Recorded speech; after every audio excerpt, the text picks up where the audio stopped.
Hello everyone, very good afternoon to all of you.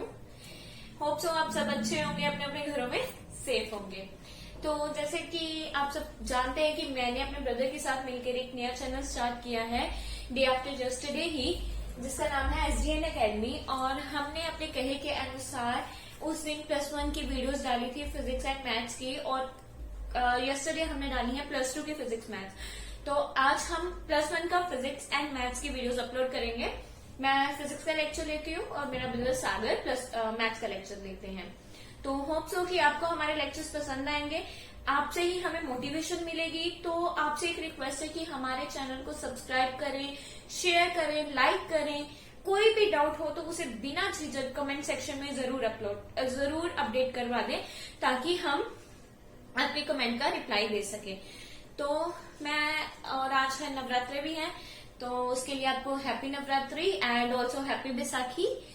तो हम without wasting such time अपनी video को start करते हैं, अपने लेक्चर को स्टार्ट करते हैं। मैंने परसों +1 को इंट्रोडक्शन पार्ट दे दिया था काइनेमेटिक्स का, तो आज हम थोड़ा सा आगे बढ़कर कुछ और पढ़ते हैं, ठीक है।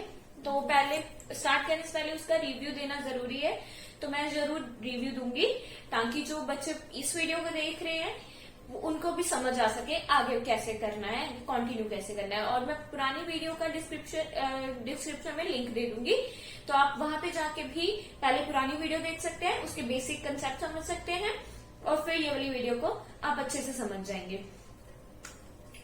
तो ये हमारा लेक्चर सेकंड है, ये हमारा लेक्चर सेकंड है। तो हमने लेक्चर फर्स्ट में क्या पढ़ा था? हमने लेक्चर फर्स्ट में पढ़ा था काइनेमेटिक्स के बारे में।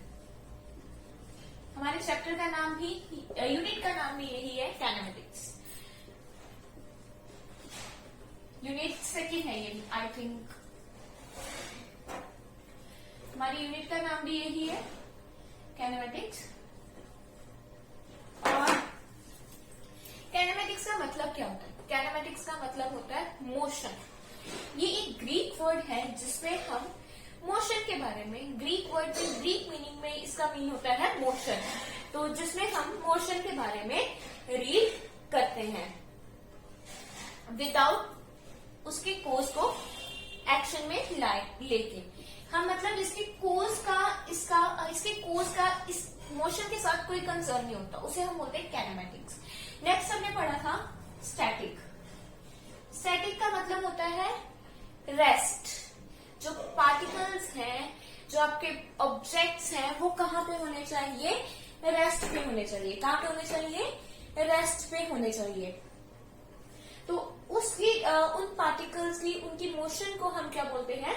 Static. The study of the object when they are at rest, then उनको हम क्या बोलेंगे? स्टैटिक। नेक्स्ट हमारा था डायनेमिक्स।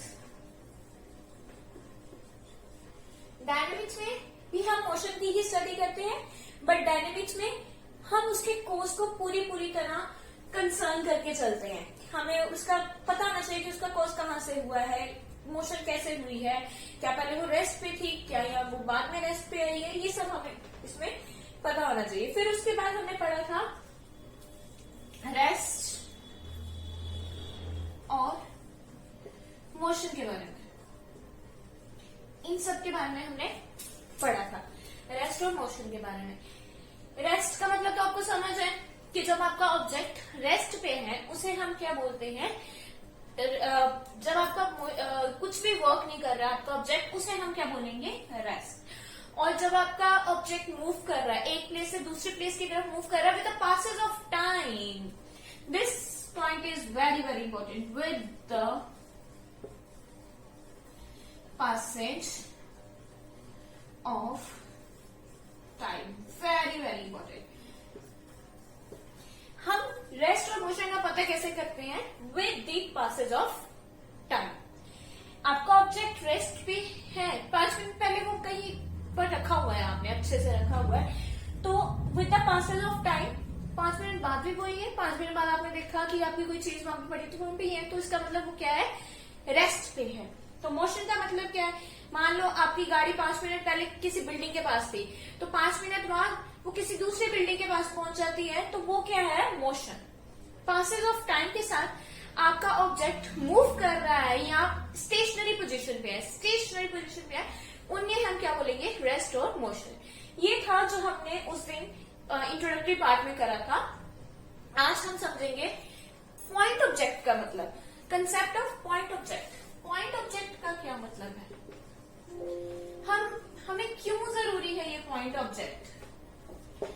हम मोशन की स्टडी कर रहे हैं तो इसमें हमें पॉइंट ऑब्जेक्ट का क्या मतलब क्या है, इसका मोटिव क्या है। पॉइंट ऑब्जेक्ट हम क्यों कंसर्न में लेके आते हैं, क्यों अपने कैलकुलेशंस में लेके आते हैं, इसलिए ताकि हमें जो मतलब है वो सिर्फ डिस्टेंस, मोशन, उसकी वर्किंग, उसके टाइम के साथ मतलब है, उसकी डायमेंशंस के साथ हमें कोई लेना देना नहीं। यू नो ना डायमेंशंस आप सबको पता है डायमेंशंस क्या होती है, ये पता है ना आपको। डायमेंशंस कि उसकी हाइट कितनी है, लेंथ कितनी है, ब्रेथ कितनी है, वॉल्यूम क्या है, क्या नहीं है, ये सब हमें इससे पॉइंट ऑब्जेक्ट में इसका कोई लेना देना नहीं है। डायमेंशंस के साथ हमें इसके कंसर्न करने की जरूरत ही नहीं है। उसके बाद अब आपको मैं सिंपल लैंग्वेज में पॉइंट ऑब्जेक्ट का मीनिंग समझाने की कोशिश करूंगी। पॉइंट ऑब्जेक्ट का एक्चुअली मीनिंग होता क्या है।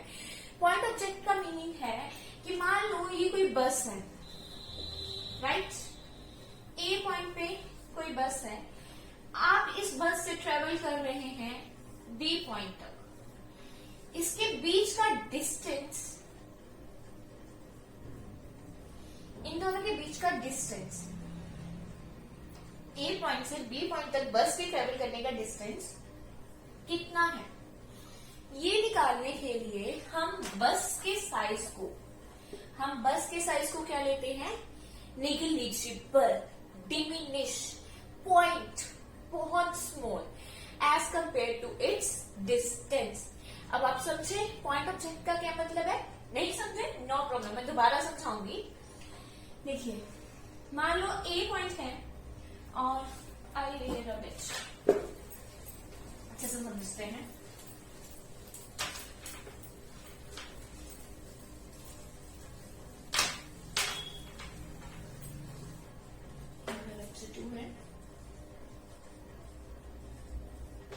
मान लो हमारा ए पॉइंट है, आपको बी पॉइंट तक जाना है और इसके बीच का डिस्टेंस मान लो 145 किलोमीटर, ठीक है। हम अपनी एग्जांपल के साथ, अपनी इमेजिनेशन के साथ इसको समझाने की कोशिश कर रहे हैं। ए पॉइंट से बी पॉइंट तक जाना है, आप एक बस से इसमें ट्रेवल कर रहे हो, yes, you are travelling from a bus from A point to B point, got it. जब आप A point to B point तक इस बस से साथ ट्रेवल करोगे तब आपकी कैलकुलेशंस में बाय रोड जा रहे हो, तो जो डिस्टेंस है ना, जो डिस्टेंस है आपका, वो इस बस के जो डिस्टेंस है वो इस बस की डिमेंशंस के अकॉर्डिंग बहुत बड़ा है, बहुत लार्ज है। अगर इस बस का साइज मान लो, आप साइज ही मानना है, हाइट ही माननी है इसकी, बस की लेंथ, ब्रेथ, हाइट जो भी है ये सभी मानना है। मान लो L1, B1 एंड H1 है, लेंथ इसकी L1 है, इसकी ब्रेथ है, तो इन डायमेंशंस के अकॉर्डिंग जो डिस्टेंस है आपका 143 किलोमीटर का, वो क्या है, negligible, got it. I hope आपको समझ आ गया हो कि पॉइंट ऑब्जेक्ट का मतलब क्या है। Point object particle, point object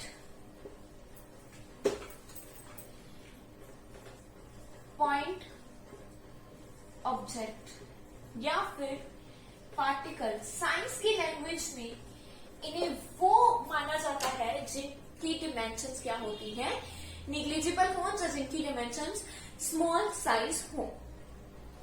hope so आपको पॉइंट ऑब्जेक्ट का मतलब, पॉइंट ऑब्जेक्ट कंसीडर करने का मतलब समझ आ जाएगा। अब देख लो, जैसे मैं एक एग्जांपल एरोप्लेन की ले लेती हूँ। आपको एक कंट्री से दूसरी कंट्री जाना है, कितना थाउजेंड्स में किलोमीटर, 1000 का डिस्टेंस होता है।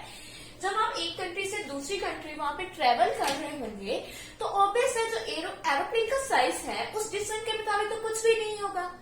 तो इसलिए हम अपनी कैलकुलेशंस को इजी करने के लिए, अपनी कैलकुलेशंस में कोई प्रॉब्लम्स ना हो, उसके लिए हम क्या लेते हैं, हम पॉइंट ऑब्जेक्ट को कंसीडर करते हैं, ताकि हमें उस ऑब्जेक्ट की डायमेंशंस कोई प्रॉब्लम क्रिएट ना करें हमारी कैलकुलेशंस में। आपको ये बात समझ आ गई होगी, मेरे ख्याल से तो अच्छे से समझ आ जानी है। अगर नहीं भी आई कोई बात नहीं, आप मुझे कमेंट कर देना, मैं आपने नेक्स्ट वीडियो में इसको एक बार फिर से समझा दूंगी। तो हम नेक्स्ट स्टार्ट करते हैं। नेक्स्ट हमारा टॉपिक है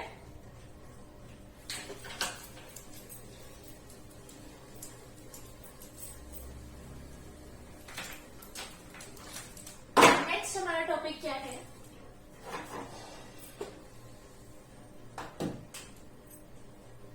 नेक्स्ट हमारा टॉपिक है मोशन इन 1, 2 और 3 dimensions।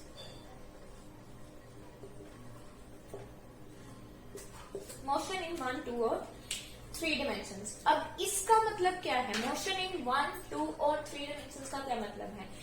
1 dimension जहां पे हम सिर्फ लेंथ या उसकी ब्रेथ या उसकी हाइट को कंसीडर करेंगे, या फिर अगर हम इसको बात करें इसके कोऑर्डिनेट एक्सिस के अकॉर्डिंग, या फिर इसके कोऑर्डिनेट एक्सिस कोऑर्डिनेट फ्रेम का मतलब तो आपको पता होगा, राइट? मुझे तो लगता है कि आपको पता होगा, मैथ्स में भी आपने किया होगा।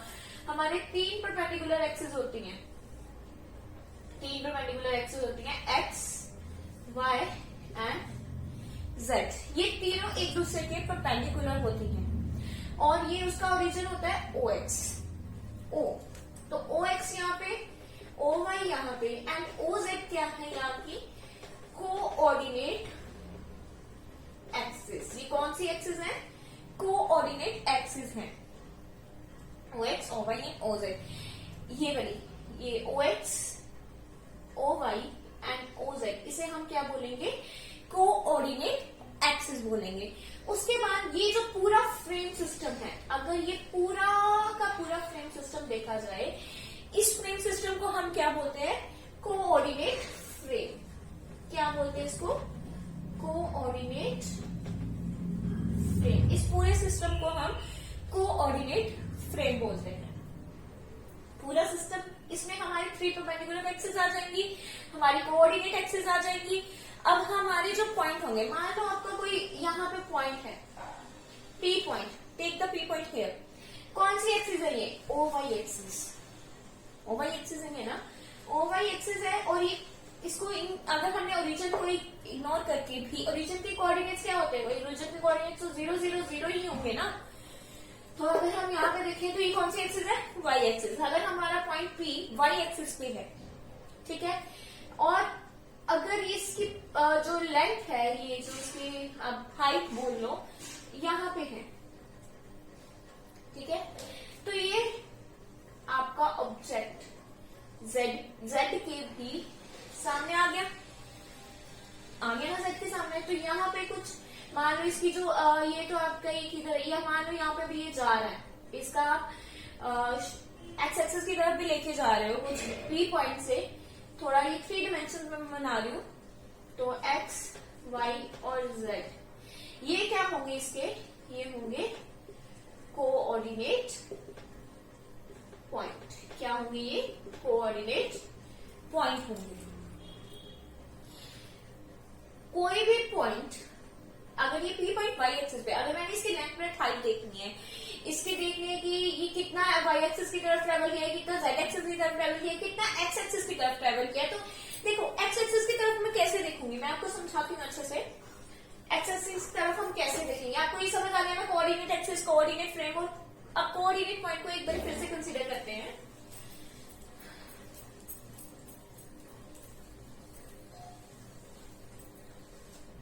हाँ गाइस, अब हमने क्या समझना है कि कोऑर्डिनेट पॉइंट क्या होते हैं? कोऑर्डिनेट पॉइंट, मैंने आपको ये तो आप सिंपल जानते हैं कि y की तरफ में है तो हम यहाँ पे देखेंगे कि y कितने पे है, तो यहाँ पे y आ जाएगा। जब हम z की तरफ देखेंगे तो यहाँ पे z देख देंगे। अब प्रॉब्लम आती है तो x का पॉइंट देखने में, राइट? x का पॉइंट देखने में ही आपको प्रॉब्लम आती है ना, तो हम सिंपल करेंगे कि हम x डैश भी तो है इधर देख लेंगे कि x की x यहाँ पे कितना है। यहाँ से देखिए, यहाँ पे अगर आपका पॉइंट, ये तो मैं ओरिजिन ले गई ना, तो यहाँ से देखिए यहाँ पे कितना आ रहा है x डैश पे, पे, तो यहां से आपकी एक्स एक्सिस के कोऑर्डिनेट्स भी आ जाएंगे। उसे हम क्या बोलते हैं, कोऑर्डिनेट पॉइंट्स। किसी पर्टिकुलर पॉइंट के कोऑर्डिनेट पॉइंट क्या है, ठीक है, Y Z and x.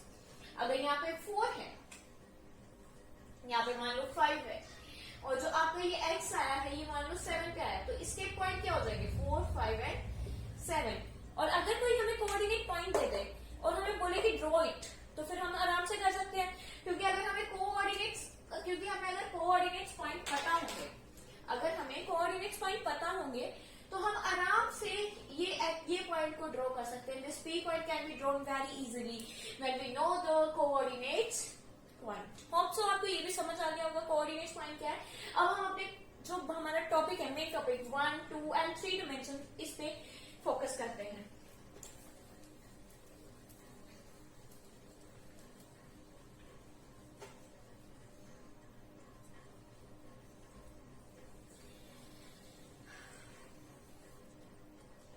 Basically आपने जो स्टार्टिंग से स्मॉल टाइम से छोटी क्लासों में पढ़ते आ रहे हो, ये पढ़ते आ रहे हो, एक नंबर लाइन होती है, ये उसका ओरिजिन होता है, इधर एक्स एक्सिस है, इधर एक्स डैश एक्सिस है, इधर सारी एक्स पॉजिटिव है, इधर एक्स क्या है, पॉजिटिव है, और इधर एक्स डैश क्या है, नेगेटिव है। ये क्या, किसकी बात हो रही है, एक ये भी क्या है, कोऑर्डिनेट एक्सिस है। कौन सी कोऑर्डिनेट एक्सिस है, ओ एक्स कोऑर्डिनेट एक्सिस है। कौन सी कोऑर्डिनेट एक्सिस है, ओ एक्स कोऑर्डिनेट एक्सिस है।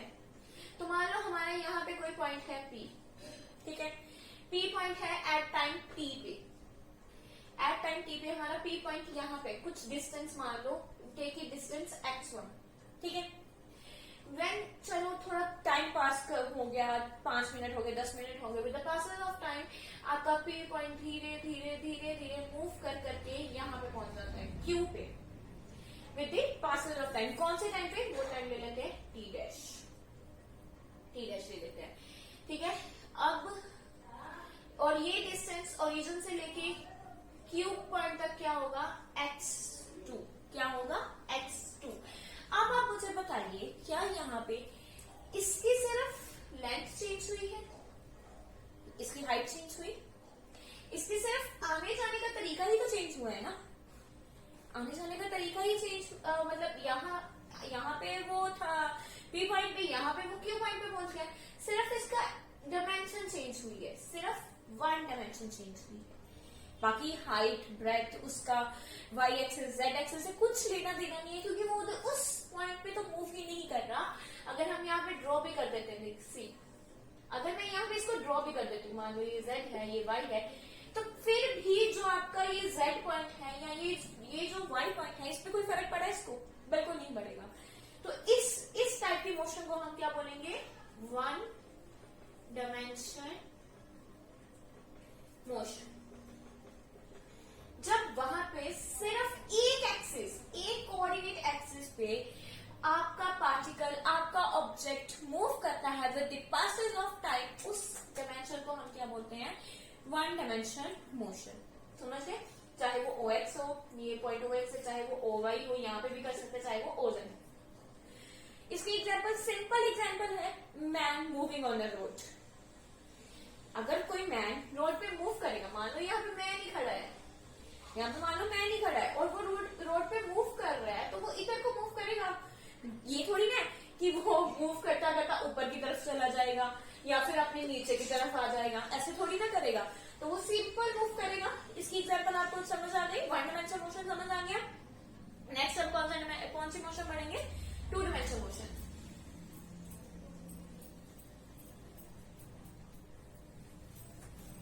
नेक्स्ट हमारी मोशन कौन सी है, 2 डायमेंशन।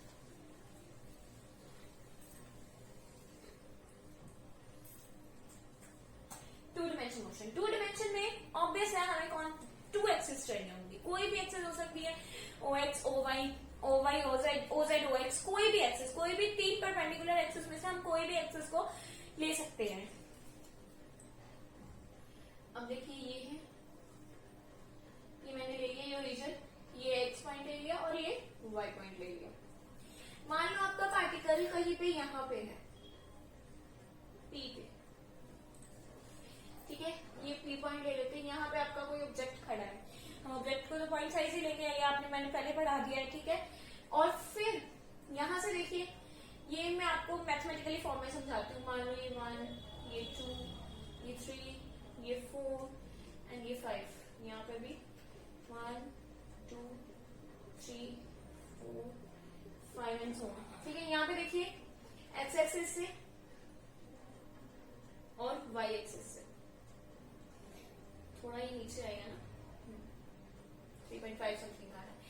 तो हमारे कोऑर्डिनेट्स लिखने का फॉर्मूला एक्स एंड वाई होता है, ठीक है। एक्स वाई होता है, एक्स पे कहाँ पे 3 पे और वाई पे कितने पे 3.5 पे एट टाइम टी, मान लो कौन से टाइम पे है, टी टाइम पे है। अब आप सोच लो, आप यहाँ पे था ना, तो ये मूव करके चाहे इधर को भी आ सकता है, इसका जो आपका इसका डिस्टेंस डिक्रीज भी हो सकता है, इसका डिस्टेंस इंक्रीज भी हो सकता है, उधर को भी जा सकता है। तो ये अगर यहाँ पे मूव करना शुरू कर दिया इसने, हम इसको थोड़ा आगे ले लेते हैं, यहाँ पे 6 कर लेते हैं, तो यहाँ पे देखिए और थोड़ा सा ऊपर की तरफ पे एक,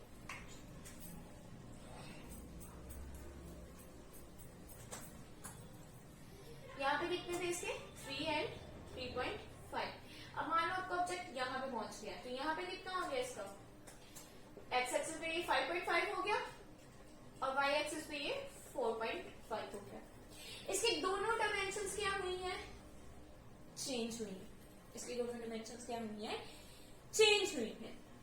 सी कैसे चेंज हुई, एक्स से, एक्स पे पहले वो 3 पे था एट टाइम टी, मान लो टाइम टी डैश पे वो अब कहां पे पहुंच गया 5.5 पे, वाई पे पहले वो 3.5 पे था और फिर वहां पे क्या वाई पे कब पहुंच गया 4.5 पे। अब समझ गए 2 डायमेंशन। इसकी बेस्ट एग्जांपल है कि आप कोई आंट देख लो, ठीक है। आंट वो क्या करेगी, इधर को ऐसे ऐसे मूव करेगी, ऐसे ऐसे मूव करेगी, ऐसे ऐसे मूव करेगी, वो एक्स एक्सिस की तरफ भी मूव करेगी और वाई एक्सिस की तरफ भी मूव करेगी जब वो दीवार पे चढ़ रही होगी, ऑन द वॉल। वॉल की आप अपने ये देखो, यही वॉल है, ठीक है। जब वो यहाँ पे चढ़ेगी तो या ऐसे ऐसे मूव करेगी या ऐसे ऐसे मूव करेगी, तो उसकी जो चेंज, उसकी जो डिमेंशन होगी वो दोनों तरफ चेंज होगी, एक्स से भी चेंज होगी तो वाई से भी चेंज होगी। होप सो आपको 2 डायमेंशन भी समझ आ गए। 2 डिमेंशन आपकी क्या हो रही है, चेंज हो रही है, तो उसे हम क्या बोलेंगे 2 डायमेंशन मोशन, जब वो 2 डायमेंशन मोशन में मूव कर रही है। समझ गए हम। अब हमारी लास्ट है 3 डायमेंशन मोशन, उसे भी अच्छे से समझते हैं।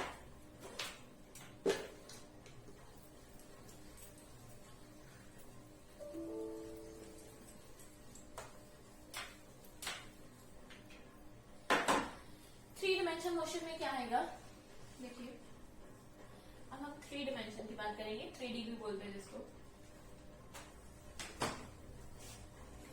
O X Y Z। अब 3 डायमेंशन मोशन में आप सिंपल लैंग्वेज में इसे समझ सकते हो, the particle in the space. जो स्पेस में मोशन होती है किसी पार्टिकल की, किसी ऑब्जेक्ट की, वो क्या होती है आपकी 3 डायमेंशनल मोशन होती है, ठीक है। अब मैं आपको इसको समझाती हूँ। ये है आपका P पॉइंट और ये है आपका Q point. With the passage of time पहले आपका पार्टिकल यहाँ पे, ठीक है, मान लो यहाँ पे है, फिर उसने एक आर्बिट्ररी मोशन ली, और आर्बिट्ररी होता है कोई किसी भी तरह की मोशन ले सकता है। फिर वो यहाँ पे था, इसका डिस्टेंस x1, ठीक है। जब यहाँ पे इसका डिस्टेंस क्या हो गया y1 हो गया, फिर यहां से इसका डिस्टेंस क्या हो गया z1, तो इसके कोऑर्डिनेट्स क्या हुए x1, y1, z1 and time t time पे वो इतना है। फिर जब वो q पार्ट पे पहुंचा तो उसकी डायमेंशंस क्या हो गए x2, देखो यहां पहुंचा, y2 यहां से लेके यहां तक का z2, क्या हो गए x2, y2, z2 with the passage of time t dash. अब आपको इस बात से समझ आ गया होगा कि 1 डायमेंशन में सिर्फ एक एक्सिस चेंज होता है, 2 डायमेंशंस में 2 एक्सिस चेंज होती हैं, 2 एक्सिस की डायमेंशंस चेंज होती हैं, एंड 3 डायमेंशंस में तीनों एक्सिस जरूरी होती है और तीनों एक्सिस की डायमेंशंस क्या होते हैं, चेंज होते हैं। होप सो आपको ये टॉपिक भी समझ आ गया हो। और 3 डायमेंशन की मैंने आपको एग्जाम्पल बता दी है, particle in a space. Space में जो मोशन होती है वो 3 डायमेंशन होती है, 3D ही होती है। उसमें हम उसका backward, forward, height up, height down, left right सब देख पाते हैं। बट 2 डायमेंशन में हमें उसकी कभी कभी बैकवर्ड या फॉरवर्ड मोशंस नहीं दिखती हैं, और 1D में तो सिर्फ हमें एक ही मोशन दिखेगी। होप सो आपको ये मोशंस का कंसेप्ट समझ आ गया होगा, 1D क्या है, 2D क्या है, 3D क्या है। अब हम अपने नेक्स्ट टॉपिक में मूव करते हैं। हमारा नेक्स्ट टॉपिक है पाथ लेंथ एंड डिस्प्लेसमेंट। अब पाथ लेंथ और डिस्प्लेसमेंट क्या है ये भी समझते हैं।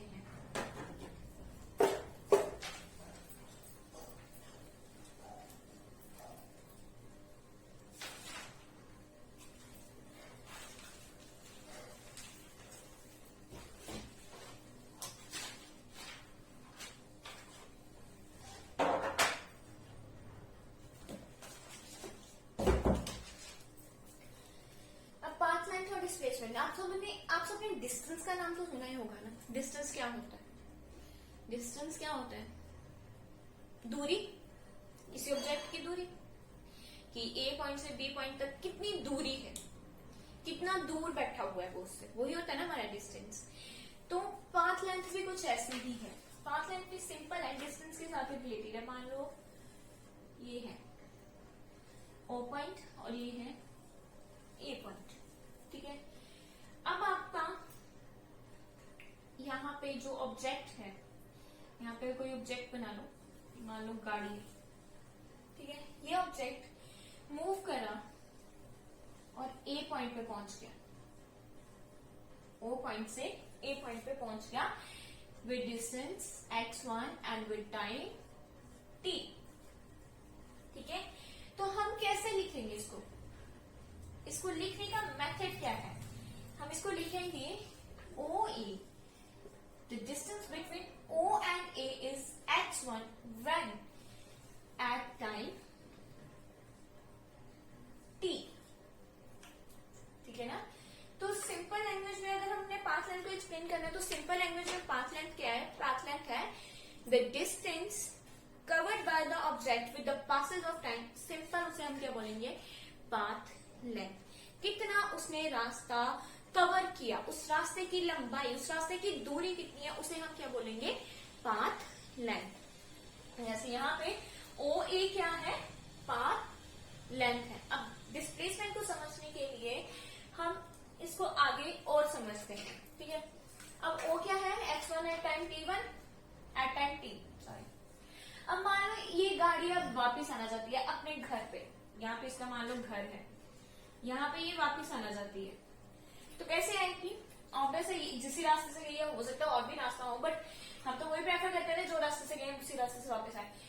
आते आते ये यहाँ पे पहुंच जाती है बी पॉइंट पे, इसको बड़ी भूख लगती है तो ये बी पॉइंट पे रुक जाती है, ठीक है। खाना खाने के लिए यहाँ पे रुक जाती है।